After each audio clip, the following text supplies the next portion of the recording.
এই প্রত্যাশা রেখে আপনাদের কাছে আমি ব্যক্তিগতভাবে দোয়া চাই। হয়তো আজকে গলার আওয়াজটা একটু বড় করছি, আপনারা আমাকে ক্ষমা সুন্দর দৃষ্টিতে দেখবেন।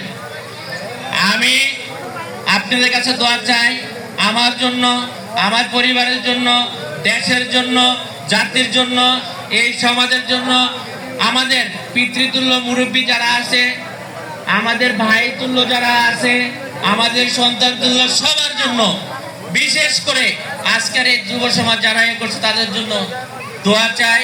দোয়া চাই আমি আমার বক্তব্য শেষ করলাম। আসসালামু আলাইকুম রহমতুল্লাহ।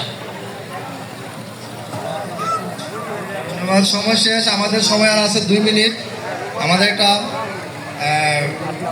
যুব সমাজের পক্ষ থেকে প্রত্যেকটা সারিতে আমাদের কবরস্থানের জন্য, ঈদগাহ কাজের জন্য যুব সমাজের পক্ষ থেকে যাবে। আপনারা যার যার তৌফিক অনুযায়ী ওই ইয়াতে তাদের কাছে সহযোগিতা করবেন, যার যার তৌফিক অনুযায়ী। হ্যাঁ, তোমরা সবাই প্রত্যেকটা লাইনে সবাই চলে যাও।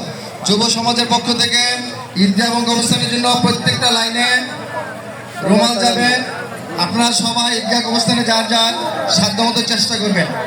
আর যেহেতু আমাদের ঈদগাহের কাজ ইনশাল্লাহ ঈদের পরপরই শুরু হবে, ঈদগাহ ফুল